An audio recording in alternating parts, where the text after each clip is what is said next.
नमस्कार।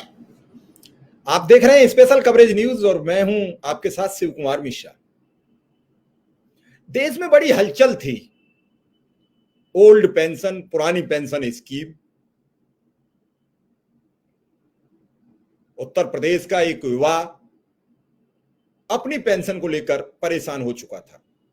पूरे देश में लोगों को जागरूक किया और इस मुद्दे को गति प्रदान की। 2002 में जब अटल बिहारी वाजपेयी सरकार थी तब पेंशन पर रोक लगी। अब मौजूदा 2014 से नरेंद्र मोदी की सरकार थी। भाजपा के द्वारा रोक लगाई गई थी तो भाजपा की सरकार में पूर्णतः पेंशन लागू होना बड़ी दूर की कौड़ी दिख रही थी। लेकिन विजय कुमार बंधु तो निकल पड़े थे इस बात पर कि हमें पेंशन पाके ही दम लेना है। देखते ही देखते उत्तर प्रदेश का चुनाव आ चुका था और विजय कुमार बंधु भी पूरी रौ में आ चुके थे। उत्तर प्रदेश में मुद्दा रहा, हिमाचल में मुद्दा बना, छत्तीसगढ़ में मुद्दा बनते ही चली गई। सबसे पहले हिमाचल में बीजेपी की सरकार थी, कांग्रेस ने अपने मुद्दे में रखा और आज विधिवत मंजूरी दे दी गई कि अब अप्रैल माह से ओल्ड पेंशन मिलेगी। मैं विजय कुमार बंधु को बधाई देता हूं, साथ में कांग्रेस की उस सरकार को बधाई देता हूं जिसने लाखों परिवारों में खुशी लौटाई है। आज खुशी इसलिए लौटाई है कि जब व्यक्ति 60 वर्ष तक आपके लिए काम करके अपने घर जाता है, उसे 2500 रुपया, 5000 रुपया न्यू पेंशन में मिलेंगे तो परिवार का ऐसे पालेगा। रिटायर का नाम लगते ही वो व्यक्ति जीवन से रिटायर हो जाता है। आपने अक्सर देखा होगा, नौकरी से रिटायर व्यक्ति किसी काम का नहीं होता है। कुछ दिन वो अधिकारी रहता है तो लोगों से मिलता नहीं है, पोस्ट पे होता है तो लोगों से मिलता नहीं है, रिलेशनशिप के उसके रिश्ते भी बहुत प्रगाढ़ नहीं होते हैं, उसकी कोई मदद भी नहीं करना चाहता। एक ओल्ड पेंशन के सहारे उसके परिवार, उसका बच्चा, उसको सब सम्मान और इज्जत और उसकी रोजी रोटी बनी रहती है। उसकी बुजुर्ग बीवी की भी रोजी रोटी बनी रहती है। आज हिमाचल प्रदेश ने एक इतिहास रचा। इसे इतिहास इसलिए कहेंगे कि लाखों परिवार जब खुश होते हैं तो इतिहास कहा जाएगा। मैं ज्यादा कुछ बताऊं, सीधा विजय कुमार बंधु जी को आपके साथ रूबरू कराता हूं। विजय जी, बहुत बहुत बधाई आपको, धन्यवाद। आज आपने हिमाचल प्रदेश के उन कर्मचारियों के लिए एक बड़ी सौगात दी। हमारे साथ भरत शर्मा जी भी हैं, मैं उनको भी बधाई देता हूं और बहुत बहुत धन्यवाद देता हूं। बहुत बहुत धन्यवाद आपका। बंधु जी, बड़ी गंभीर बात थी, गंभीर थी चर्चा। ओल्ड पेंशन को लेकर लोग मजाक समझ रहे थे कैसे लागू होगी, लेकिन आज जियो जारी हुआ है, देर रात जारी हो गया था। बधाई इसके लिए आप 100% आपको और हिमाचल की सरकार को, मुख्यमंत्री को, खास करके कांग्रेस की लीडर प्रियंका गांधी को भी, जिन्होंने पूरा इसमें योगदान दिया। आज सब पेंशन के हकदार हो गए जो नहीं मिल पा रही थी। आने वाले टाइम में प्रत्येक राज्य को लागू करनी होगी। बंधु जी जी, बहुत बहुत आपको भी धन्यवाद। और निश्चित रूप से आज खुशी का दिन है और हिमाचल के साथियों को एक बहुत बड़े पुराने संघर्ष के बाद, तमाम परेशानियां, दिक्कतों और आंदोलनों के बाद ये खुशी मिली है, अवसर मिला है। तो मैं सबसे पहले एनपीएस, ये जो एनएमओपीएस का एक भाग है, उसके प्रदेश अध्यक्ष प्रदीप ठाकुर जी और महासचिव भरत शर्मा जी और पूरी हिमाचल की जो हमारी टीम है, जो वहाँ के संघर्ष की लोग हैं, जिन्होंने इस आंदोलन को वहाँ खड़ा किया, बड़ा किया और परिणाम में बदला। तो मैं उन पूरी टीम को, चाहे जिले की हो, ब्लॉक की हो, प्रदेश की, मैं बधाई देता हूँ। हिमाचल के उन कर्मचारियों को भी बधाई देता हूँ कि आपने जो सपने देखे वो पूरे हो गए। ये बहुत बड़ी बात है कि खुली आंखों से सपने देखे जाएं और पूरे हो जाएं। इसमें खुशी की बात है। हाँ, इस खुशी में तमाम सारे जो उतार चढ़ाव देखे गए, जो संघर्ष, जो यातनाएं, जो पीड़ा हम और हमारी टीम ने वहाँ महसूस किया, झेला, वो भी एक दृश्य होना चाहिए। किसी सफलता के समय उसकी चर्चा होनी भी चाहिए, संघर्ष की और पीड़ा की भी। तो और एक अनोखी बात है, मैं वहाँ हिमाचल के जो मुख्यमंत्री साहब हैं, सुक्खू साहब को भी मैं बहुत अदब के साथ, बड़े सम्मान के साथ उन्हें भी बधाई देता हूँ तो उन्होंने चुनावी दौर में कांग्रेस पार्टी ने वहां हमारे मुद्दे को रखा और पूरी बुलंदी के साथ, ताकत के साथ कहा कि अगर हम आएंगे तो हम बहाल करेंगे।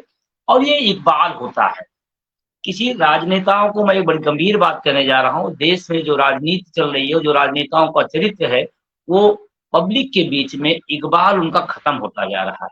सभी लोगों को प्रणाम सर। प्रणाम प्रणाम। सच्चिदानंद राव देवरिया। जी जी जी जी, अभी आप रुक जाइए, आएंगे हम आपके पास।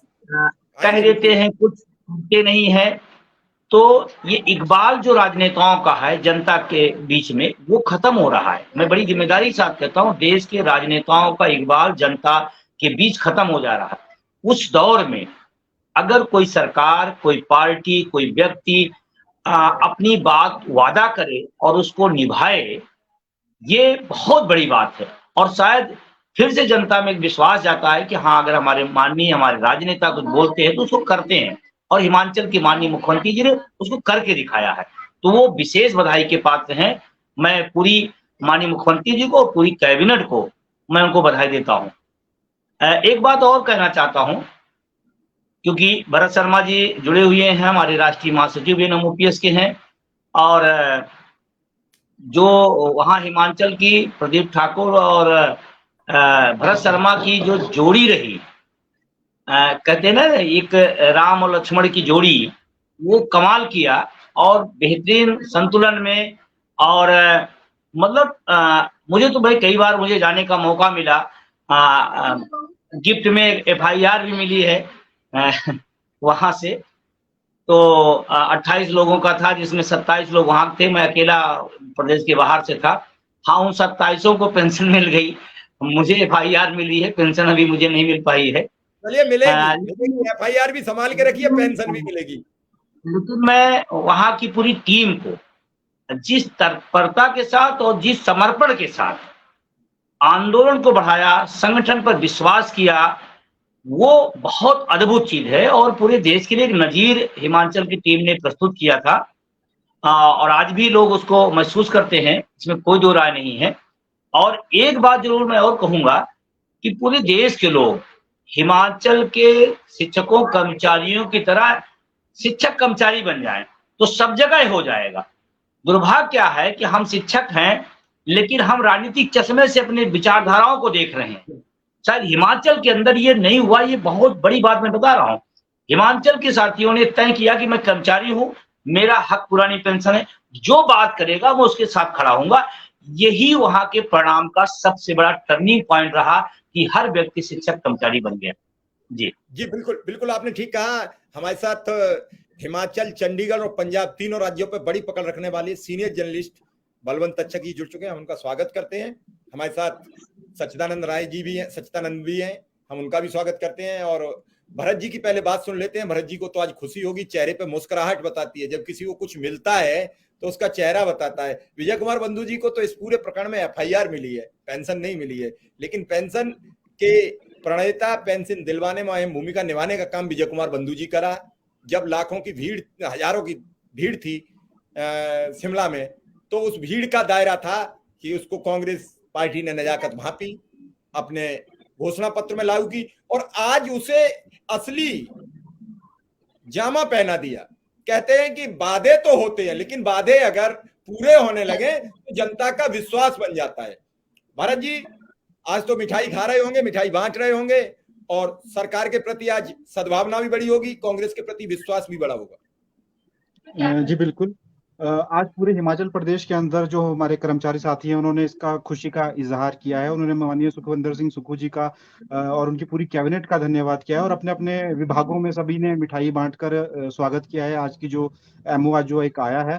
और 2015 से लगातार यहाँ पे जो हमारे कर्मचारी थे वो संघर्षरत थे पुरानी पेंशन बहाली के लिए। चुनौतियां भी बहुत थी, एक एक चुनौती का सामना भी किया, राष्ट्रीय कार्यकारिणी से सहयोग भी मिला, और धीरे धीरे आज हम उस पड़ाव पर पहुंचे हैं कि जो हमारी नई पेंशन, जिससे हम छुटकारा पाना चाहते थे, हम उससे नई पेंशन से छुटकारा पा चुके हैं और ओल्ड पेंशन में आ चुके हैं। अब हमारा ना केवल सिर्फ हमारा बुढ़ापा सुरक्षित हुआ है, बल्कि हमारे परिवार का, हमारे बच्चों का और आने वाले जो हमारे कर्मचारियों के या अन्य जो साथी हैं पूरे हिमाचल प्रदेश के, जो और लोग हैं, उनके जो बच्चे आज सिविल सर्विसेज की या तैयारियां या आना चाहते हैं आगे सरकारी नौकरियों में, उनके लिए भी एक जो उनका भी एक जो स्वप्न था वो भी पूरा आज हिमाचल प्रदेश के अंदर हुआ है। तो पूरे हिमाचल प्रदेश में ना केवल सरकारी कर्मचारी बल्कि आम जनमानस भी खुश है, क्योंकि उन्होंने हमारा संघर्ष भी देखा। हमारी पैदल पदयात्रा जो हुई थी प्रदीप ठाकुर जी की अध्यक्षता में, वो भी देखी।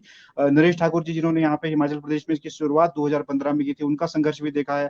और आज इस मुकाम पर हम पहुंचे हैं, तो वो सारी चीजें जो पीछे से लेके आज तक का संघर्ष, जो अभी बंधु जी भी बात कर रहे थे, वो संघर्ष सबके सामने था और एक खुशी का एक अलग ही माहौल पूरे हिमाचल प्रदेश के अंदर आज देखने को मिला। और वो आज जो प्रिंट मीडिया है उसके माध्यम से भी सारे हिमाचल प्रदेश के अंदर छाया रहा और इलेक्ट्रॉनिक मीडिया के माध्यम से भी सारे हिमाचल प्रदेश में छाया रहा। बिल्कुल आपने ठीक कहा कि मीडिया के माध्यम से छा रहा। मैं थोड़ी सी जानकारी और आपसे लूंगा।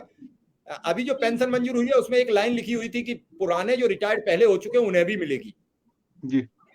जी, हिमाचल प्रदेश में जब से हमने संघर्ष शुरू किया, तो ये नहीं कि जो कर्मचारी हम लोग या जो संघर्ष कर रहे थे वही, जो रिटायर हो चुके थे और जिनको 2000 या 1500 पेंशन लेकर अपने घरों में सेवानिवृत्त होकर बैठे थे और उनका गुजर बसर नहीं चल रहा था, उनके लिए भी हम लोग लड़ रहे थे। और हम चाह रहे थे कि हम तो अभी चलो सैलरी हमें मिल रही है, हमारा जीवन जो है चल रहा है, परंतु उनके लिए बहुत दुर्भर हो गया था अपने परिवार को पालना। तो हमारा पहला वो जो एक कर्तव्य था वो था कि उनको भी पेंशन मिले। तो हमने बार-बार मुख्यमंत्री महोदय जब विपक्ष में भी थे तब भी उनसे मिलते थे, और जब वो मुख्यमंत्री बने तब भी हमने ये बात उनके समक्ष रखी और ऐसे साथियों को उनसे मिलाया भी जिनका घर का खर्चा चलना बहुत मुश्किल हो चुका है। आप सोचिए एक क्लास 1 ऑफिसर को अगर 500 या 600 रुपए पेंशन लग रही है रिटायरमेंट के बाद, तो कैसे वो अपने जीवन का गुजर बसर करता होगा, जबकि सिलेंडर ही 1200 का आज की डेट में हो गया। तो मुख्यमंत्री महोदय ने ये सारी बातों को समझा और सबसे पहले जो ये निकला है, आज एमओ निकला है, तो सबसे पहले उन्होंने यही कहा कि पुरानी पेंशन का जो बेनिफिट है वो 2015 मई 2003 के बाद जितने भी कर्मचारी साथी रिटायर हुए हैं उनसे लेके अब तक और जो आगे रिटायर होंगे उन सबको इसका जो है बेनिफिट दिया जाएगा। बड़ी धन्यवाद देना चाहिए मुख्यमंत्री को कि 2003 से रिटायर्ड हुई एक लिस्ट बनेगी। हालांकि बहुत साथी अभी इस दुनिया में नहीं भी रहे होंगे उस समय के, लेकिन जो हैं उन्हें मिलना चाहिए। तक्षक जी, इस पूरे घटनाक्रम को, पेंशन का वादा हम लोग चर्चा किए थे चुनाव में कि सरकारें वादा करती हैं लेकिन लागू नहीं कर पाती हैं। कई चीजें आती हैं, घोषणा पत्र छपते हैं तो बड़े बड़े छप जाते हैं। हमारे साथ आदरणीय डॉक्टर राजाराम त्रिपाठी जी भी जुड़ चुके हैं, हम उनको प्रणाम करते हैं, उनका स्वागत करते हैं। और तक्षक जी, कैसे देख पा रहे हैं कांग्रेस की उपलब्धि? अब अन्य राज्यों में जाके कांग्रेस गिनाएगी कि हमने कहा सो किया?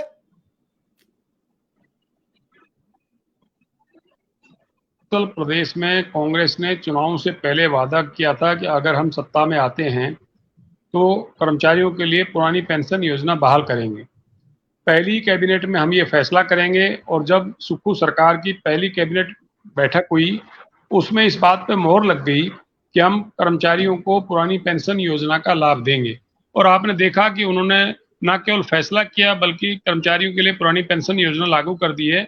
इसमें बड़ी बात तो शिव कुमार जी, मैं आपको ये कहना चाहूंगा कि इस फैसले का सबसे ज्यादा दबाव जो है वो हरियाणा सरकार पर आएगा, क्योंकि राजस्थान सरकार ने लागू कर दी है, छत्तीसगढ़ ने लागू कर दी है, हिमाचल ने लागू कर दी है, और पंजाब में आम आदमी पार्टी की सरकार ने भी इस मुद्दे पर एक कमेटी बना दी है और उनका भी यही फैसला था कि हम सत्ता में आने के बाद कर्मचारियों को पुरानी पेंशन योजना का लाभ देंगे।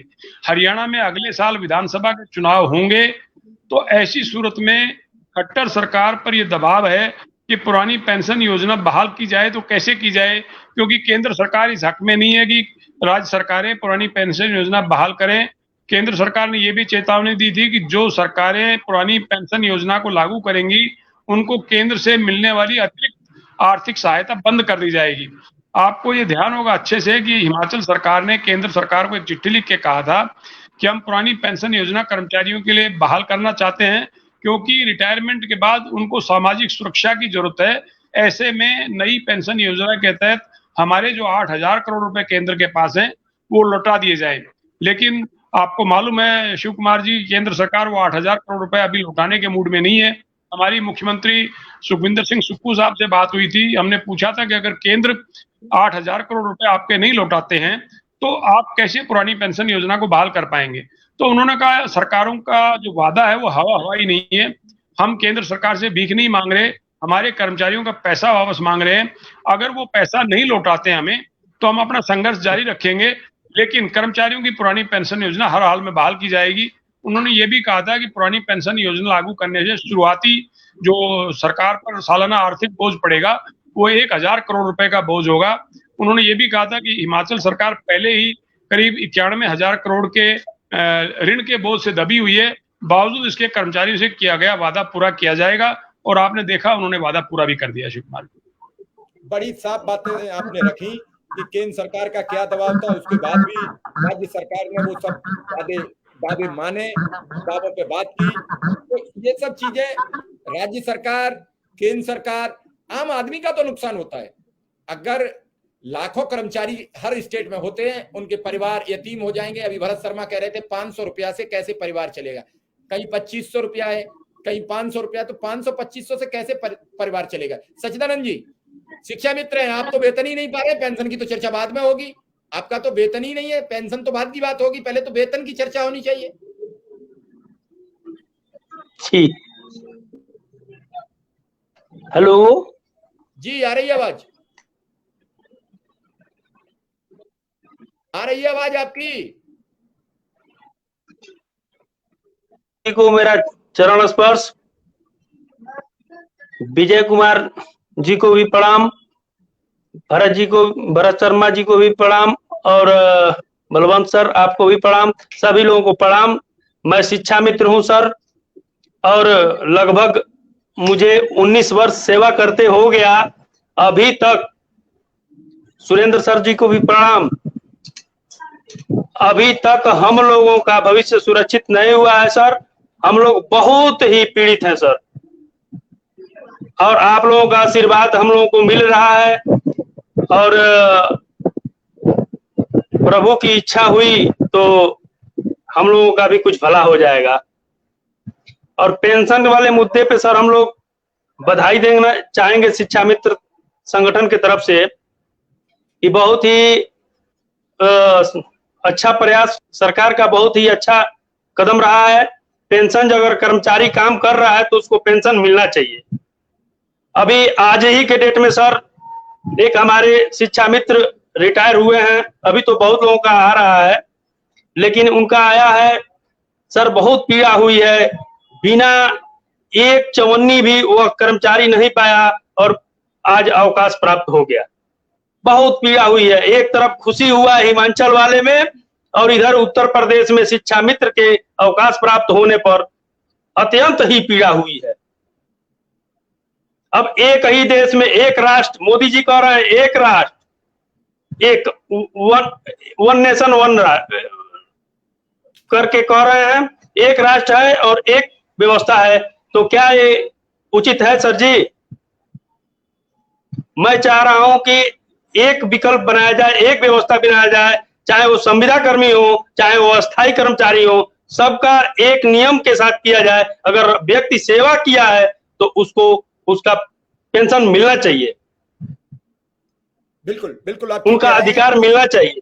मैं यही निवेदन कर रहा हूं उत्तर प्रदेश के शिक्षा मित्रों की तरफ से और प्रदेश के समस्त संविदा कर्मियों की तरफ से, कि सभी संगठन जो भी कर्मचारी से संबंधित है, शिक्षा मित्रों की, अनुदेशकों की, समस्त संविदा कर्मियों के रिटायरमेंट पे सरकार से यह मांग करें कि हम सभी को पेंशन मिले। वेतन कम है, ज्यादा है, उसमें भी सुधार हो, और पेंशन सभी को मिले। पूरे राष्ट्र के जितने भी संविदा कर्मी हैं सभी को पेंशन मिलना चाहिए। आदरणीय मोदी जी, आदरणीय योगी जी, आप लोगों से मेरा निवेदन है, आप समस्त बुद्धिजीवी वर्ग प्रार्थना करता हूं कि हम लोगों की यह मांग बहुत ही जायज है सर, इसको बिल्कुल, आप लोग उठाएं और हम लोगों का मदद करें।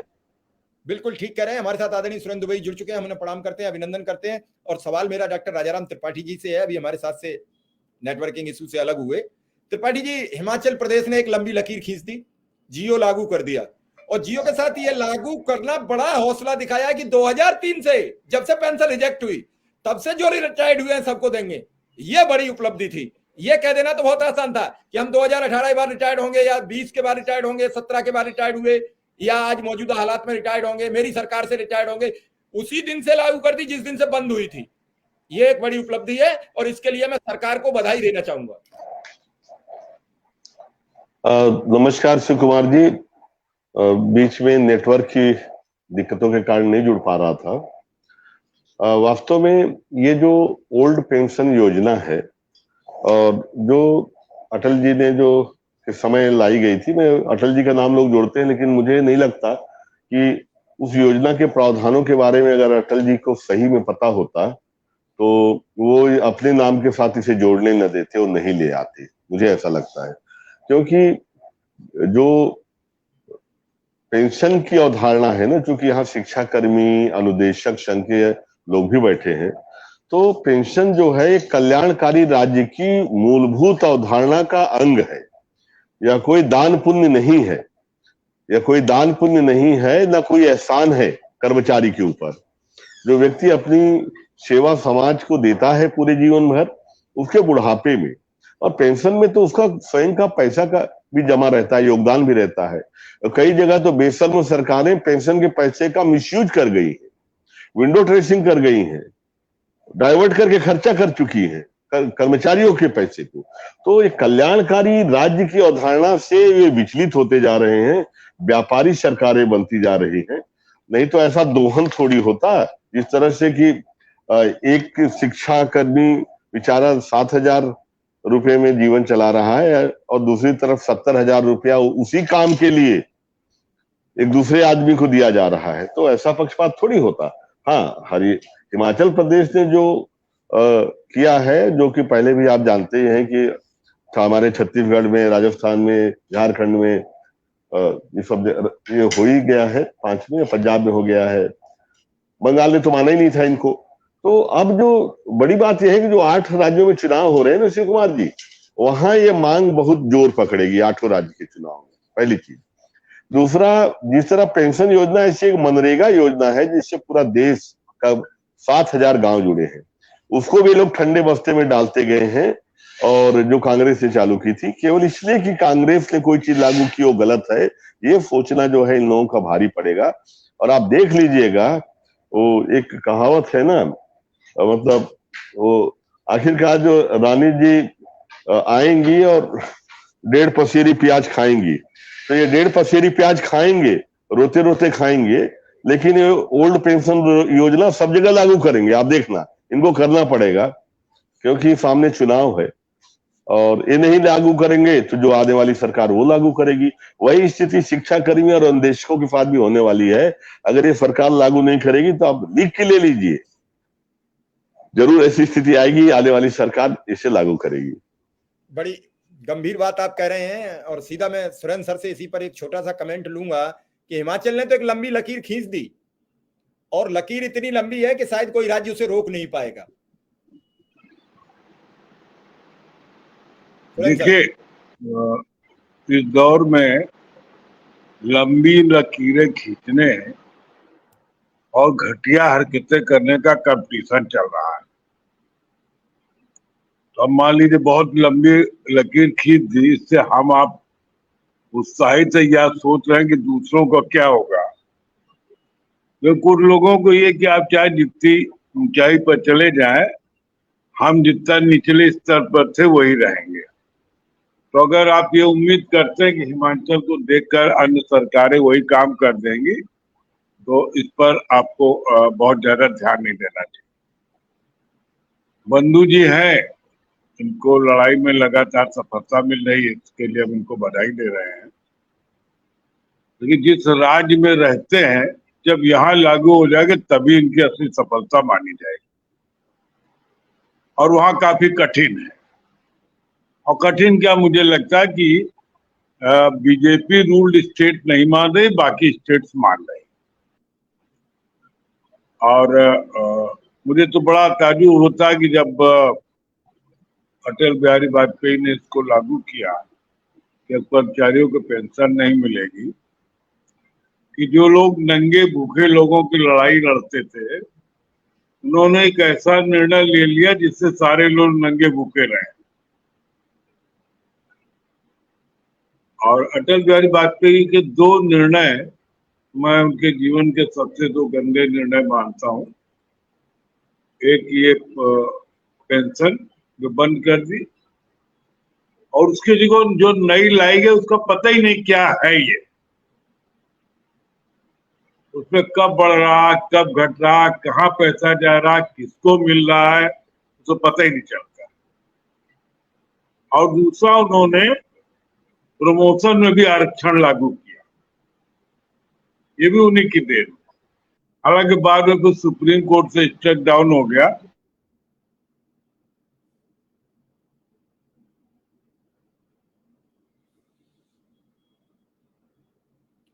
सर आवाज कैसी चली गई?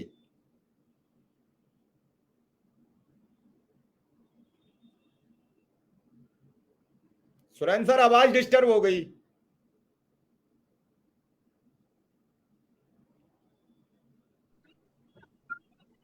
आपने म्यूट कर दिया सामूहिक रूप से ना, वो म्यूट करें। नहीं, सामूहिक म्यूट नहीं होता कुछ भी।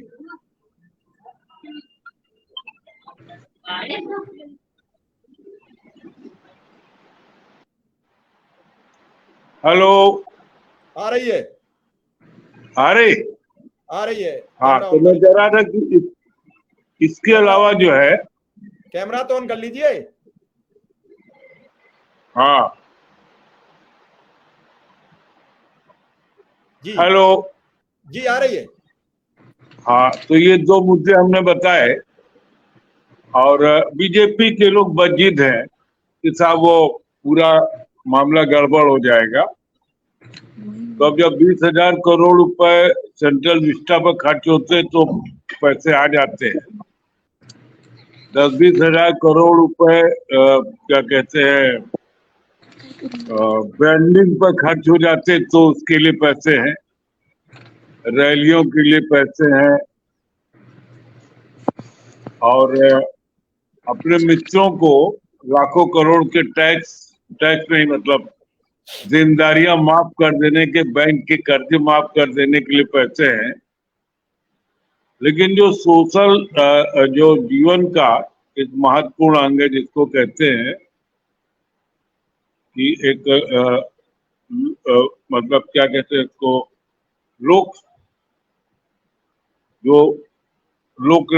इसका सरकार का जो मुख्य उद्देश्य है लोक वो कल्याणकारी, जनता की भलाई, हाँ, लोक कल्याणकारी वो काम करे, हाँ, उसके लिए पैसे नहीं है। अब बता दे सब पैसे, अरे इसके पहले सरकारें चलती थी, वो कैसे दे रही थी? आपके पास तो पहले की तुलना में टैक्स भी बहुत आ गए, पहले तो इतना टैक्स भी नहीं आता, लेकिन फिर भी पैसा तो दिए जा रहा है। और जिस दिन सरकार ये कह देगी कि ठीक है हम सबकी पेंशन बंद किए दे रहे हैं, जिनको मिल रहे उनकी भी, उनको क्यों? अरे आखिर बोझ तो सरकार पर पड़ रहा, हमने दिया। नहीं, तो मैं इस संबंध में किस्सा सुना दूं, एक मिनट का, जी आधा मिनट की एक बात सुना दूं। एक पार्क में मैं, यहाँ NBRI है, आप जानते हैं, वहां टहलने जाता था। तो एक डिप्टी जेलर साहब रिटायर हुए थे, तो सुबह खूब ठहाके लगाते थे, और उन दोनों हंसने का पार्क में बड़ा भारी फैशन था। हमारे देश में किसी न किसी चीज में फैशन चल जाता है, तो कभी लोग नाखून रगड़ने लगते हैं क्योंकि इससे सबके बाल उगल जाते हैं। बाद में पता चला कि लोगों के नाखून टूट गए लेकिन बाल नहीं उगे। कभी ये हुआ कि साहब हंसने से स्वास्थ्य अच्छा होता है, सही बात। तो खूब ठहाके मारता, और हमारे साथ जो लोग टहलते थे वो कहते दुबई देखिए कितना प्रसन्न रहता है। हमने कहा इसको मैं कल ही कहिए तो इसको बिल्कुल अप्रसन्न कर दो। तो कैसे कहें? तो हमने कहा कल देख लेना। तो टहलते हुए आया, तो चूंकि जानता नहीं, अरे पढ़े नमस्कार, और क्या हाल चाल? तो हमने कहा तुम बताओ, खबर पता चली? कौन सी खबर? हमने कहा सरकार ने कह दिया कि 70 साल के बाद हम पेंशन नहीं देंगे। हमने जिंदगी भर तुम्हारे पेंशन देने का ठेका नहीं ले रखा है। तो वो 65 के आसपास था ही, तो उसका चेहरा क्यों भाई, सरकार है यार, पैसा उसको देना, और कह रहा 5 साल और दे दे रहे, वरना अपने रोजी रोटी के इंतजाम खुद कर लो, फिर नहीं दे। तो कर लगे, हमने कहा पता कर लो जाके सचिवालय में कि वो बन रहा है, जल्दी जारी हो जाएगा। आप विश्वास नहीं करेंगे, वो सचिवालय में एक एक कमरे में गया होगा। अब जब कहीं कुछ हो तब पता चले। अच्छा, और वो इतने लोगों पूछा कि सचिवालय में कंफ्यूजन फैल गया कि सरकार पेंशन बंद करने वाली 70 के ऊपर, और 4 दिन में उनका चेहरा उतर गया। फिर हमसे लोन का, तो हमने कहा अच्छा उसको बता देना कि यार हम ऐसे मजाक कर रहे थे। मैं समझ रहा इन हूँ। सब का बंद कर दीजिए, जो कह रहे हैं कि इससे बहुत ज्यादा बोझ पड़ जाता है।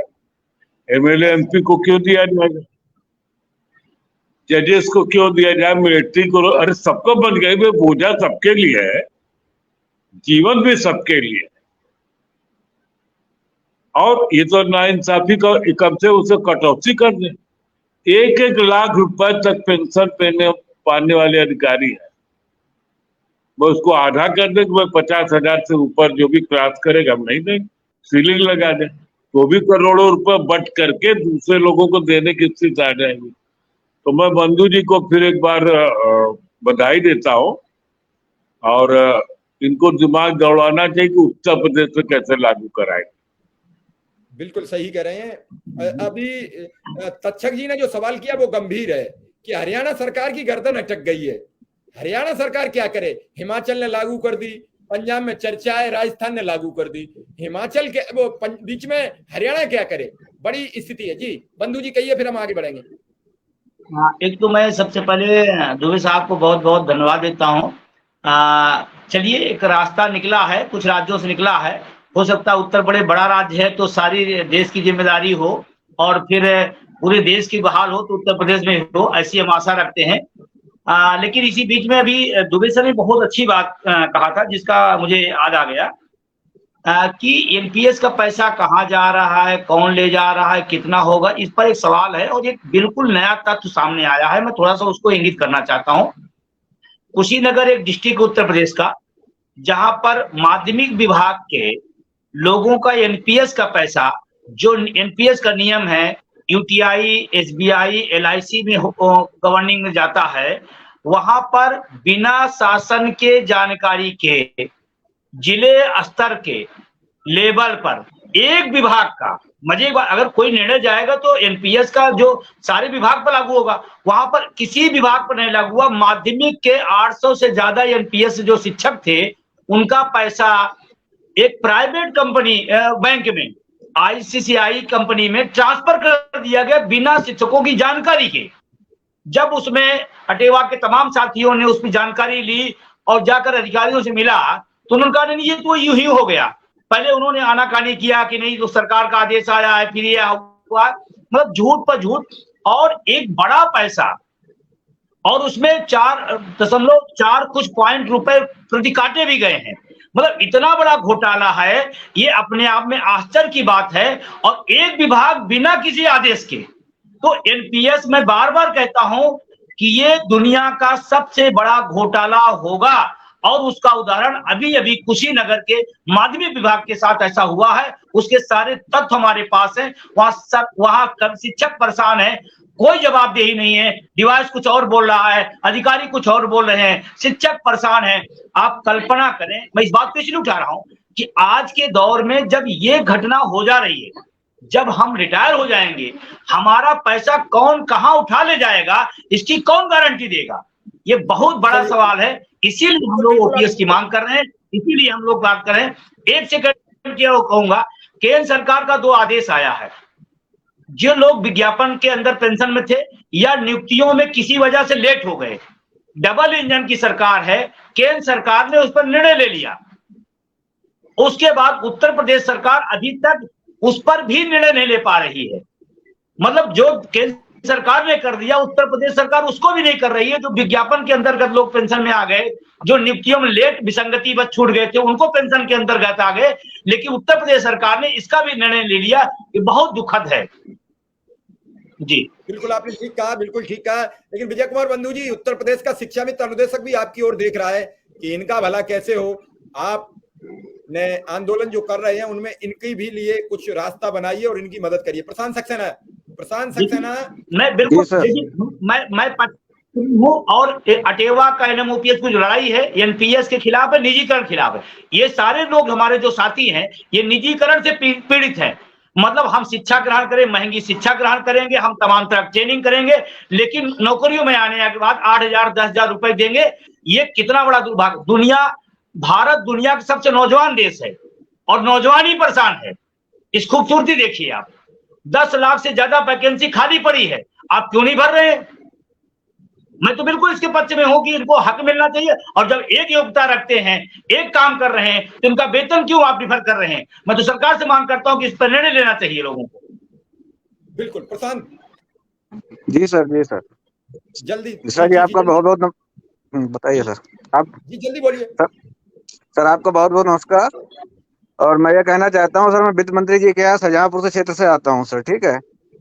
और कई बार हम अन्वेषकों ने वित्त मंत्री जी से भी इस बारे में बात करी, लेकिन वित्त मंत्री जी का इसकी तरफ कोई भी ध्यान नहीं है, जबकि शाहजहांपुर के वित्त मंत्री हैं, शाहजहांपुर से ही, और ज्यादातर अन्वेषक शाहजहांपुर के ही सर कार्यरत हैं। पूरे उत्तर प्रदेश में सबसे ज्यादा 729 अन्वेषक जो है वो शाहजहांपुर में ही कार्यरत है सर। लेकिन फिर भी माननीय वित्त मंत्री जी सुरेश खन्ना जी का इसके पे कोई तरफ ध्यान नहीं जाता है, ठीक है। कई बार मिल चुके हैं उनसे, लेकिन कोई ध्यान नहीं है उनका। अपनी पेंशन के लिए सर देखिए 3-3 लाख रुपए पेंशन तक हम लोगों की 9-9 हजार रुपए में कैसे घर का खर्चा चलाएं सर, बताइए आप। सिर्फ 9,000 रुपए में 2 बच्चे भी हैं, पढ़ाना है, माँ बाप भी हैं साथ में, कैसे क्या करें सर। और 30 किलोमीटर मतलब सर मेरा जो घर है वो 5 किलोमीटर दूर मेरा ब्लॉक है सर, भावलखेड़ा ब्लॉक, और मुझे दिया गया सिंदौली ब्लॉक, सबसे दूर ब्लॉक दिया गया। और जब पहली बार ट्रांसफर हुआ तो उसमें ट्रांसफर भी नहीं निकला सर हमारा, ये समझिए। और कम से कम 30-35 किलोमीटर मैं सर यहाँ से जाता हूँ, और 30 किलोमीटर 35 किलोमीटर रोजाना मुझे आना पड़ता है वहां से, और उसके बावजूद 9,000 में कैसे गुजारा करें सर हम लोग। ठीक कह रहे हैं कि वित्त मंत्री हैं। एक बात मैं और सर कहना चाहूंगा, जिस प्रकार से आपने इस मुद्दे को उठाया, अभी आवाज दूर तक जाएगी चाहे कुछ भी हो जाए सर। अब शिक्षा, स्वास्थ्य, रोजगार की बात ही दूर तक जाएगी, बाकी कोई और भी बात दूर तक नहीं जाएगी। अगर अतीक अहमद पे मीडिया अगर इस तरीके से बात कर सकती है, ठीक है, कल ये कांड हुआ, आज मीडिया उठा रही, हाई कोर्ट, सुप्रीम कोर्ट सब कह रहे हैं कि तुरंत 1 महीने के अंदर इसमें डिसीजन हो जाएगा, ये हो जाएगा, वो हो जाएगा। तो क्या गाँव के बच्चों के लिए जो हम लोग टीचर लोग हम लोग पढ़ा रहे हैं 9-9 हजार रुपए बराबर क्वालिटी के पढ़ा रहे हैं बिल्कुल। मैंने आपको एक सर लिंक भी भेजा था एक बार, एक मैडम हमारे साथ हैं जो पढ़ाती हैं बिल्कुल बराबर की, वो भी पढ़ी लिखी है, बराबर की मैं भी पढ़ा लिखा हूँ सर। कोई भी क्वालिफिकेशन में अंतर नहीं है। एक को 90,000 सर, एक को 9,000, कहाँ तक का न्याय सीमित है बताइए।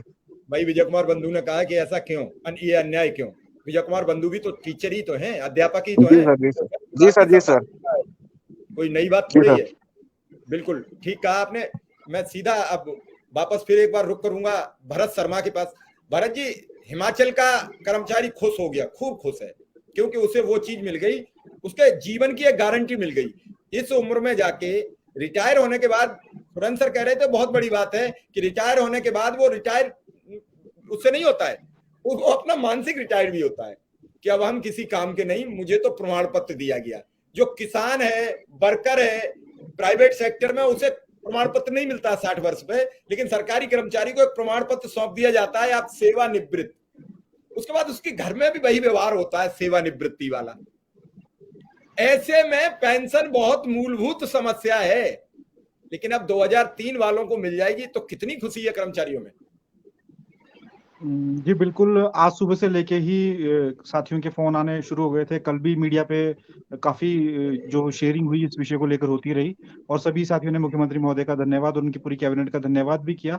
और क्योंकि हम लोगों ने शुरू से ही कहा था कि जैसे ही पुरानी पेंशन बहाल होगी तो हम एक आभार रैली हिमाचल प्रदेश के अंदर करेंगे, जिसमें 1 लाख से ज्यादा कर्मचारी मुख्यमंत्री महोदय और उनकी पूरी कैबिनेट टीम और उनके साथ जितने भी विधायकों ने जिन्होंने इस पुरानी पेंशन के लिए समर्थन किया था और आते ही पुरानी पेंशन को लागू किया है, उन सब के लिए एक आभार रैली का आयोजन हिमाचल प्रदेश के अंदर होगा। तो वो हमारे यहाँ पे जो जिले हैं उसमें धर्मशाला एक ऐसा जिला है जहाँ पे पूरी व्यवस्था हो सकती है। ये कांगड़ा जिला, तो कांगड़ा जिला में धर्मशाला एक ऐसा स्थान है जहाँ पर ये व्यवस्था हो सकती है, जहाँ पे आपने सुना होगा अभी IPL के मैच भी हुए थे, तो वहां पर व्यवस्था हो सकती है और पार्किंग की सुविधा भी वहां पर है। तो हिमाचल प्रदेश का एक कर्मचारी उस आभार रैली की तैयारियां में जुट गया है। हमारे ब्लॉक हैं, ब्लॉक के सारे जितने भी अध्यक्ष हैं, उनकी जो पूरी कार्यकारिणी है वो जुट गई है इन तैयारियों में। और मुख्यमंत्री महोदय से जब हमने इस विषय पे बात की तो उन्होंने यही कहा कि मेरा पहला काम था आपकी पुरानी पेंशन को बहाल करना, मेरा दूसरा काम है कि केंद्र से जो 9,000 करोड़ अभी एक सर ने कहा कि 8,000 करोड़, तो अभी 31 मार्च की जो अपडेट आई है वो 9,293 करोड़ हो चुका है। तो वो मेरा अब दूसरा कार्य है कि मैं उस पैसे को भी वापस लाऊंगा। और उसके बाद उन्होंने कहा मैं आपको एक तिथि भी निर्धारित करके दूंगा जब ये हम पूरा एक व्यवस्था के अंतर्गत हम वहाँ पे एकत्रित होंगे और जो हम कर्मचारियों की एक मंशा है, जो एक चाह है कि हम मुख्यमंत्री महोदय को और उनकी जो पूरी टीम है, जिन्होंने इतना बड़ा फैसला लिया है, क्योंकि देखिए अन्य राज्यों में भी सीसीएस 72 जो सिविल सर्विसेज का एक अधिनियम के तहत जो पेंशन बहाल होती है वो नहीं हो पाई है, और हमारी जितनी भी नोटिफिकेशन अभी तक तब से लेकर निकली है उनमें सब में ये सीसीएस 72 के अंतर्गत ही पेंशन बहाल हुई है। ये एक लाइन जोड़ी गई है और ये इसी के अनुरूप मुख्यमंत्री महोदय ने कहा है कि मैं वही पेंशन आपको दूंगा जो 2003 से पहले के कर्मचारियों की थी। तो ये एक बहुत बड़ी बात है जो पूरे भारत देश के लिए एक उदाहरण बनी है, और उन्होंने बार बार ये कहा था कि जो भी हमारी नोटिफिकेशंस आएंगी वो एक अपने आप में एक हम सारे राज्य जो हिमाचल प्रदेश के अलावा पूरे भारतवर्ष के जितने भी राज्य हैं वो हमारी तरफ देखेंगे कि हमने किस तरह से किया। और ये सच में ये हुआ भी है, क्योंकि अन्य राज्यों से भी अब फोन आने शुरू होंगे कि आपने किस तरह से हिमाचल प्रदेश में सीसीएस 72 को दोबारा एक बार लागू किया है। तो अब जो तैयारियां हैं वो बाहर रैली को लेकर तैयारियां हो रही हैं, और बहुत जल्द ही मुख्यमंत्री महोदय ने कहा है कि मैं इस विषय में एक डेट आपको जरूर दूंगा ताकि वो उस तरह से हम व्यवस्था कर सकें। बिल्कुल बिल्कुल बिल्कुल। तक्षक जी, तैयारियां हो गई हैं, लाखों लोग क्या इकट्ठे होंगे? क्या आपको पुराने धरने प्रदर्शन सब याद है हिमाचल के? क्या रहा हिमाचल में? आप तो बहुत निगाह रखते हैं और सुक्खू पे मुख्यमंत्री जी से हर मामले पे इस पे आप चर्चा भी करते रहे, उनसे लगातार डिस्कस भी करते रहे, पेंशन को लेकर कई सवालात रहे, कई इंटरव्यूज रहे आपके। जी, मैं तो शिव कुमार जी ये कहूंगा कि हिमाचल के और हरियाणा के कर्मचारियों की नीति अलग अलग होगी अब इस समय, क्योंकि हिमाचल के कर्मचारी पेंशन मिलने पर जहां मुख्यमंत्री सुखविंदर सिंह सुक्खू का एक बड़ी रैली करके स्वागत करेंगे, वहीं हरियाणा में पेंशन के लिए प्रदर्शन शुरू हो गया है। 2 जिलों में पुरानी पेंशन बहाल करने को लेकर अभी 2 दिन पहले प्रदर्शन हुआ था, और जो भाजपा के लोग या अर्थशास्त्री जो ये कहते हैं कि पुरानी पेंशन योजना बहाल करने से राज्य दिवालिया हो जाएंगे, उनके लिए पश्चिम बंगाल एकमात्र ऐसा उदाहरण है कि सारे देश में पुरानी पेंशन योजना भले ही बंद कर दी गई हो, लेकिन केंद्र के दबाव के बावजूद पश्चिम बंगाल एकमात्र ऐसा स्टेट है जिसने अपने पुराने कर्मचारियों की पुरानी पेंशन योजना बहाल रखी है। दूसरा, पंजाब में करीब 3 लाख करोड़ से ज्यादा का कर्ज है पंजाब पर, लेकिन वो अपने कर्मचारियों के लिए पेंशन बहाल करने जा रहा है। दूसरी तरफ हरियाणा पर भी करीब 3 लाख करोड़ का बोझ है, लेकिन वो अपने कर्मचारियों को पुरानी पेंशन योजना देने के नाम पर अभी आनाकानी कर रहे हैं। सबसे ज्यादा संकट जननायक जनता पार्टी का है, जो भाजपा को समर्थन देके गठबंधन सरकार चला रही है। Deputy chief minister Dushyant Chautala का ये कहना है कि हम इस मुद्दे पर इस तरह की कोशिश करेंगे कि नई पेंशन योजना के तहत कर्मचारियों का जो अंशदान कटता है उतना ही अंशदान राज्य सरकार उसमें दे, ताकि कर्मचारी का और सरकार का अंशदान बराबर हो और उनको लाभ मिल सके। लेकिन कर्मचारियों ने दुष्यंत चौटाला के इस तर्क को नकार दिया है। उन्होंने कहा है कि अगर कोई पूर्व सांसद, अगर वो राज्यसभा का भी सदस्य रह चुका है, वो एमएलसी रह चुका है, वो पूर्व विधायक हो चुका है, तो वो 4-4 पेंशन लेता है। अगर एक सांसद जो 4-5 पदों पर रहा, अगर वो पार्षद भी रहा है तो उसको पेंशन मिलती है। तो ऐसे में 542-43 जो सांसद हैं और 5000 के आसपास जो विधायक हैं, उनकी पेंशन से अगर कोई स्टेट दिवालिया नहीं होता है, तो कर्मचारियों को जो 3-4 लाख की तादाद में किसी स्टेट में होते हैं, उनसे कैसे दिवालिया हो जाएगा। दूसरा उनका ये तर्क था कि सांसदों को पेंशन और सुरक्षा पर साल में अरबों रुपया खर्च होता है, वो अरबों रुपए नहीं देखते अपने कर्मचारी की जो 40-45 हजार जो तनख्वाह है, जो 45 साल की सेवा 30 साल की सेवा के बाद हासिल करता है, उस पर सरकार सवाल उठाती है। केंद्र की वाजपेयी सरकार ने पुरानी पेंशन योजना बंद की थी, तो हरियाणा में भाजपा नेताओं का कहना है कि हुड्डा सरकार ने, जब कांग्रेस की सरकार थी हरियाणा में, तब पेंशन बंद हुई थी। इसके जवाब में हुड्डा साहब का कहना है कि हम जब सत्ता में आएंगे तो पुरानी पेंशन योजना बहाल करेंगे। अगर हमने कोई गलती की है तो अब भाजपा की सरकार है, वो अपनी गलती को दुरुस्त कर ले, कर्मचारियों की पेंशन योजना फिर से बहाल कर दे, ताकि हमें ये फैसला लागू करने की नौबत ही ना आए। मतलब कुल मिला के शिव कुमार जी, बात यह है कि बीजेपी और जेजेपी गठबंधन सरकार हरियाणा में अपने पड़ोसी राज्यों की पुरानी पेंशन योजना बहाली के बाद से बड़ी दिक्कत में है। और आपने देखा होगा हिमाचल में बीजेपी और कांग्रेस के वोट में सिर्फ 39,000 का अंतर था, यानी कि 39,000 वोट कांग्रेस के ज्यादा थे, बीजेपी के कम थे। अगर 39 और लेकिन सीटों का अंतर 15 सीटें कांग्रेस की ज्यादा हो गई थी। ऐसे में कर्मचारी सरकार बनाने और बिगाड़ने की भूमिका में है, और ये भाजपा और जसपा गठबंधन सरकार को सोचना होगा कि आने वाले चुनावों से पहले कर्मचारियों को कैसे राजी किया जाए, केंद्र में प्रधानमंत्री इस योजना को लागू करने के हक में नहीं है। और मुझे नहीं लगता कि हरियाणा के मुख्यमंत्री खट्टर साहब, जिन्होंने इस मुद्दे पर एक कमेटी बनाई है, वो कमेटी कोई भी सिफारिश करे उसको लागू तभी करेंगे जब केंद्र सरकार उनको इस बात के लिए इशारा करेगी। और कर्मचारियों की नाराजगी अगर दूर नहीं होती है तो आने वाले चुनाव में मुझे लगता है कि भाजपा जसपा गठबंधन सरकार को इसका खामियाजा भुगतना पड़ सकता है। बहुत साफ आपने पूरा डिटेल दे दिया, और जब आप बात रखते हो तो बड़ी साफ गोई से रखते हो, उसमें कोई लाग लपेट नहीं होता है, इसलिए आपकी चर्चा भी अच्छी होती है। हम विक्रम सिंह की बात सुन लें फिर आगे बढ़ाएंगे। विक्रम सिंह, विजय कुमार बंधु जी को बधाई तो मिल गई, हिमाचल में पेंशन लागू हो गई और आदेश हो गए, और आदेश भी ऐसे हुए कि 2003 से ही मिलेगी। तो जो पुराने कर्मचारी हैं जिनकी बीवी आज हैं बेचारी विडो हो चुकी हैं, उनको भी पेंशन मिलेगी। इसके साथ ही एक बड़ी उपलब्धि है, सरकारें बढ़िया करती जा रही हैं। लेकिन आप तो पेंशन की चर्चा तब करोगे कि वेतन की तो बात हो जाए, तो पेंशन तब आए। जी सर, आप सभी का बहुत बहुत आभार, और बड़े भाई आदरणीय विजय बंधु जी को ढेर सारी बधाई और शुभकामनाएं। और हम आपसे अपेक्षा भी करेंगे कि हम थोड़ा अपने छोटे भाइयों पे भी ध्यान दें, और जिस प्रकार से लगातार आपकी जीत पे जीत मिलती चली जा रही है, हम लोगों को भी थोड़ा अपना सानिध्य बनाए रखें, आशीर्वाद देते रहें। जहां तक सर बात है, हम लोग तो समझ ही नहीं पाते हैं कि हम लोग रोजगार युक्त हैं या बेरोजगार मुक्त हैं। पहले तो उत्तर प्रदेश के अनुदेशक के सामने समस्या ये है कि वो समझ ही नहीं पा रहा है कि हमको रोजगार मिला है कि हम बेरोजगार हैं। अभी तो हम इसी उधेड़-बुन में पड़े हुए हैं सर। और पेंशन की बात, पेंशन का महत्व क्या है ये मैं अपने से ही जोड़ के बताऊं। आज यदि मैं आपके इस डिबेट में बोल रहा हूं और आज मैं अपने परिवार को चला पा रहा हूं, तो ये सिर्फ और सिर्फ हमारे पिताजी के पेंशन की देन है। मेरे पिताजी रेलवे में कर्मचारी थे, 2013 में रिटायर हुए, और आज आप जानते हैं हम लोग की स्थिति क्या है। 9,000 रुपया, 9,000 में नंगा नहाएगा क्या, निचोड़ेगा क्या? 9,000 में 4 से 5,000 तो पेट्रोल में चले जाते हैं, क्योंकि 150 से 200 किलोमीटर रोज का अप डाउन अनुदेशक करता है। तो पेंशन का महत्व हमसे ज्यादा कौन समझ पाएगा? और यदि भारतीय जनता पार्टी की सरकार को ये समझ में नहीं आ रही है, तो आने वाले समय में बिल्कुल समझ में आएगा।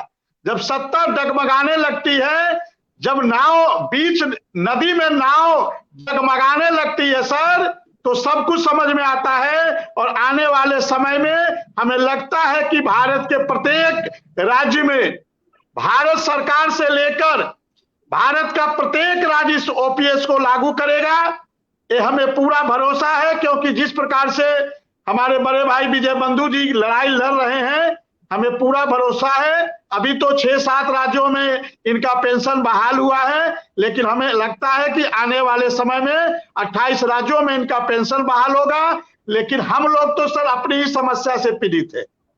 सरकार की बात क्या कहे, कोई हमारी बात सुनने को तैयार नहीं है, कोई हमको बुलाने को तैयार नहीं है। उल्टे 9,000 पाने वाले से लड़ाई लड़ने के लिए, विजय बंधु जी आपके नॉलेज में भी बात हो जाए कि 17,000 डबल बेंच से हम लोग जीते थे, उसको भी सरकार देना नहीं चाहिए, और 29 मार्च को सुप्रीम कोर्ट पहुंच गई।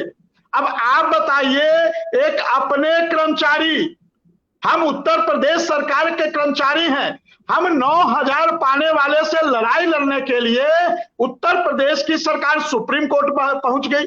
मतलब क्या विडंबना है? आप क्या संदेश देना चाहते हो? आपके मन में क्या है? आपका नियत क्या है? आपकी नीति क्या है कि एक छोटे अल्प मानदेय पाने वाले कर्मचारी से आप लड़ाई लड़ रहे हो, सौतेला व्यवहार कर रहे हो? अरे आपने डबल बेंच तक लड़ा, सिंगल बेंच आपने हारा, डबल बेंच हारा, उसके बाद भी आपका घमंड, आपका अहंकार चूर चूर नहीं हुआ। अब आपका अहंकार कहाँ चूर होगा? जब आप सुप्रीम कोर्ट में हारोगे, और हारोगे। ये पूरा हमें भरोसा है भारत की न्याय व्यवस्था पे, इस देश की न्याय व्यवस्था पे भरोसा है। सत्य परेशान होता है लेकिन पराजित नहीं होता है। भगवान के घर देर है, अंधेर नहीं है। और मैं उत्तर प्रदेश सरकार से अभी भी गुजारिश करूंगा कि आप उस जो सुप्रीम कोर्ट गए हो उसको वापस ले लो, क्योंकि हम आपके कर्मचारी हैं। आप समस्या को जो आप हमारी समस्या को नहीं समझोगे तो कौन हमारी समस्या को समझेगा। लेकिन ये सरकार तो घमंड में चूर है, अहंकार में चूर है। चिंता की बात नहीं है। जब सुप्रीम कोर्ट से आप हारोगे, सम्मान हमको 17,000 एरियर 2017 से आपको देना पड़ेगा, क्योंकि भारत की न्याय व्यवस्था बहुत अन्याय है और हमारा केस इतना मजबूत है कि हमें पूरा भरोसा है कि सुप्रीम कोर्ट से हमको बिल्कुल न्याय मिलेगा। आप लोग इसी प्रकार से अपना सानिध्य बनाए रखें। बहुत बहुत आभार। त्रिपाठी सर, विजय बंधु ने कहा और अभी बलवंत जी ने कहा, विजय बंधु जी ने कहा कि पेंशन बहुत जरूरी है, बहुत अहम मुद्दा है। बलवंत जी ने कहा कि हरियाणा में विवाद शुरू हो गया। आपका राज्य तो पेंशन लागू कर चुका है, जियो लागू हुआ कि नहीं मुझे नहीं जानकारी है, हालांकि लागू हो चुका है ऐसे कुछ लोगों ने कहा है। पेंशन इतना बड़ा मुद्दा है, सरकार भी जानती है, एक राज्य चला गया बिना प्रचार प्रसार के। और बलवंत जी ने यह भी बात बहुत अच्छी की कि 40,000 वोटों से 39,000 वोटों से सत्ता दूर चली गई। सीटें जरूर 15 का अंतर था। और यह मेजर अंतर कब आता है, जब पढ़े लिखे वोट करते हैं तो हार जीत 1000, 500, 700, 800 में तब्दील रहती है, सीटों का आंकड़ा गड़बड़ हो जाता है। चुनाव तैयार है, फिर भी शांति है। कर्नाटक में चुनाव हो रहा है, मीडिया में पता ही नहीं लग रहा है, मीडिया में तो अतीक मर रहा है।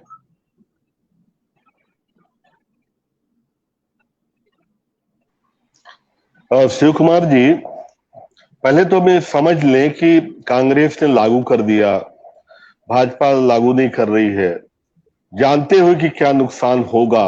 क्या हिमाचल प्रदेश का अंदाज भाजपा को नहीं था कि कितने वोट कर्मचारियों के हैं और नेक टू नेक लड़ाई है? क्या वो नहीं समझते थे? जो दिन रात बैठ के रणनीति बनाते थे, जानते थे।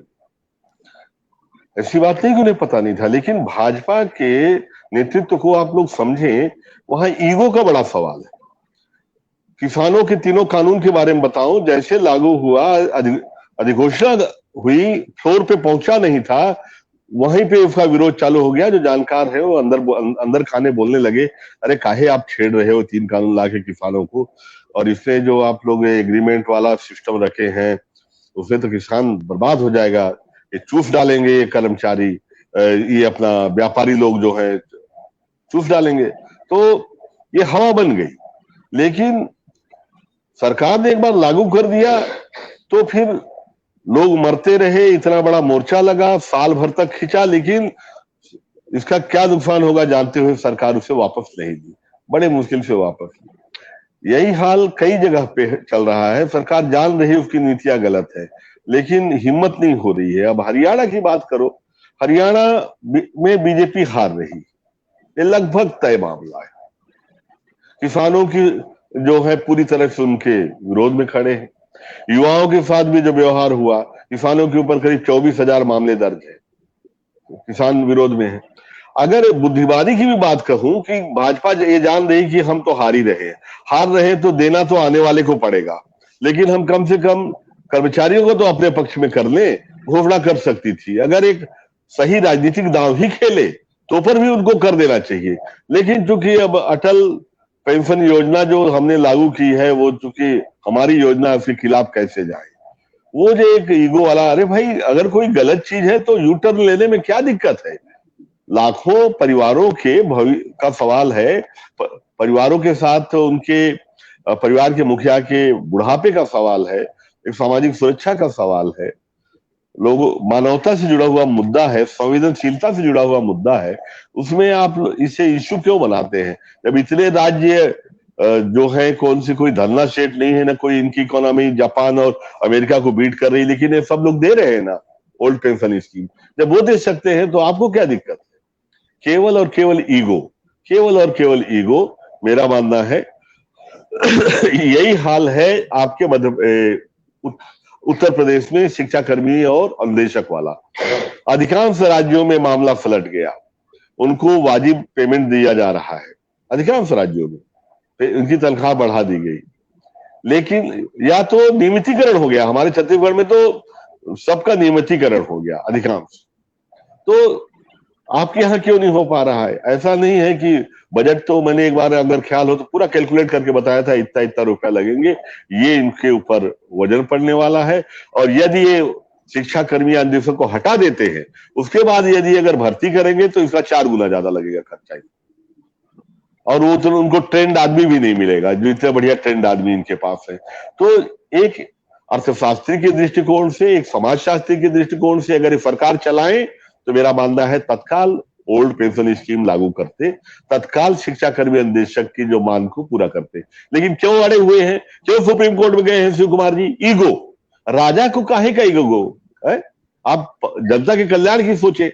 पहली चीज, अगर अपने आप को राजा मानते हैं और जब प्रजातंत्र मानते हैं तो आप तो हमारे सेवक हो यार। हाथ जोड़ के वो मांगते थे कि वोट दे दो, वोट दे दो, अब दे दिए हैं तो हमारे कल्याण के लिए काम करो ना भाई। बिल्कुल बिल्कुल। काहे की दुनिया भर की नौटंकी दिखा रहे हैं?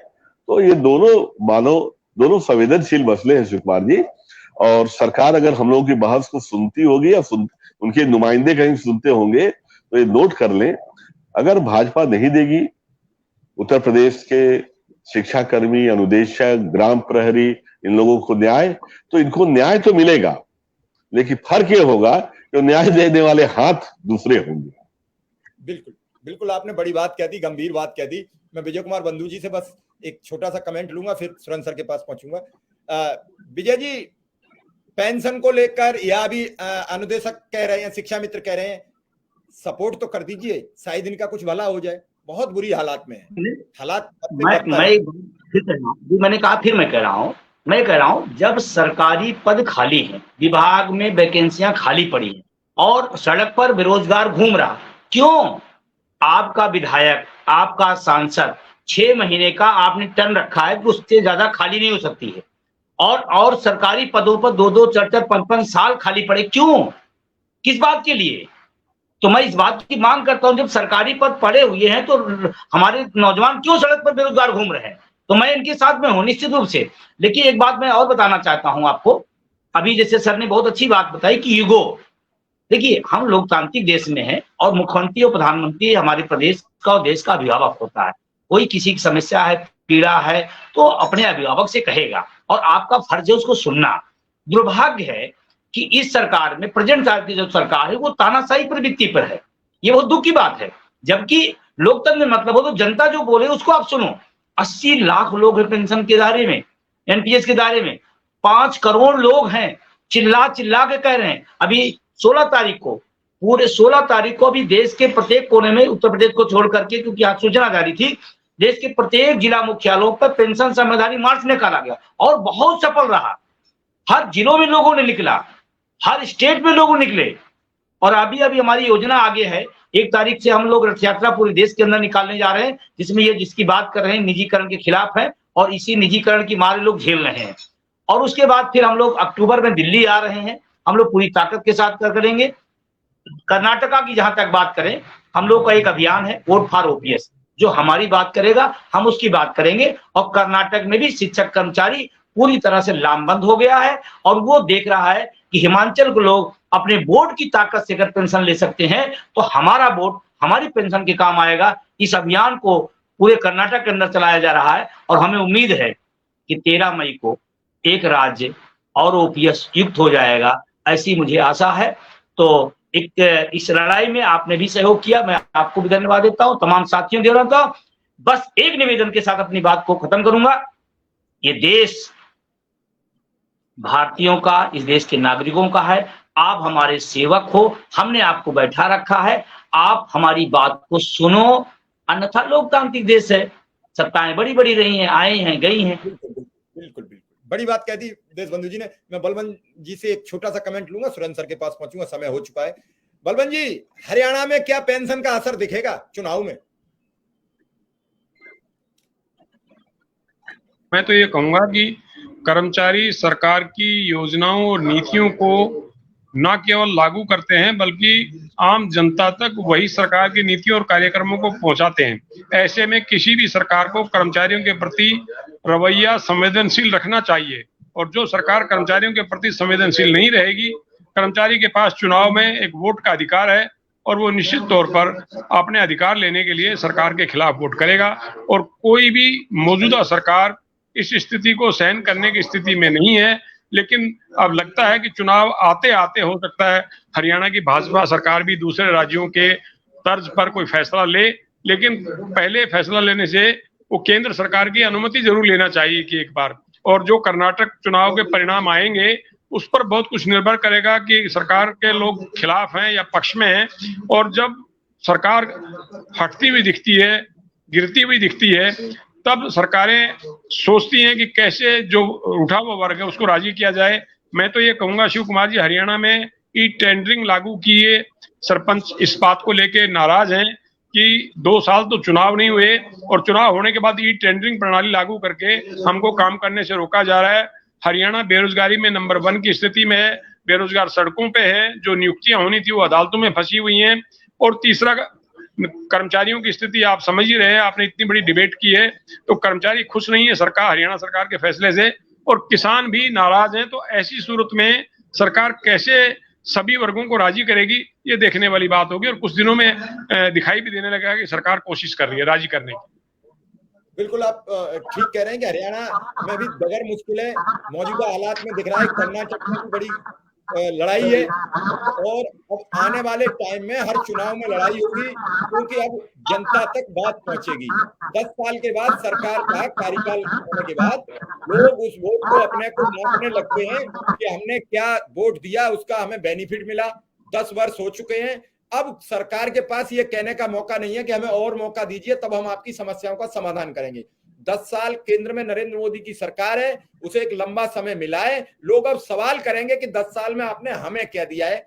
ऐसे में सत्यपाल सिंह का इंटरव्यू, ऐसे में गुलाम नबी आजाद का इंटरव्यू, ये भी दोनों पार्टियों की, अगर गुलाम नबी आजाद सही है तो सतपाल मलिक भी ठीक है, तो सतपाल मलिक गलत है तो गुलाम नबी आजाद भी गलत है। पार्टी में मौजूदा हालात में न सतपाल मलिक ने आवाज उठाई न गुलाम नबी आजाद ने उठाई। दोनों आदमी मलाई चाट के बाहर निकले हैं।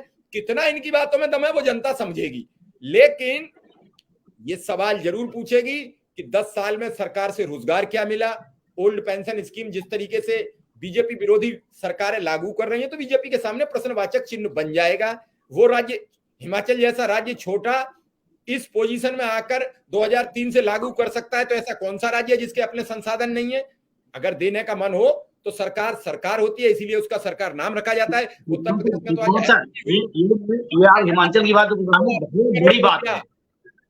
20 साल पहले जो रिटायर हो गए उनको निर्णय लेना, ये बहुत बड़ा निर्णय है। ये पूरे देश के लिए एक रोल मॉडल होगा। 20 साल पहले जो रिटायर हो गए, हिमाचल सरकार को सैल्यूट करना चाहिए और सीखना चाहिए लोगों को।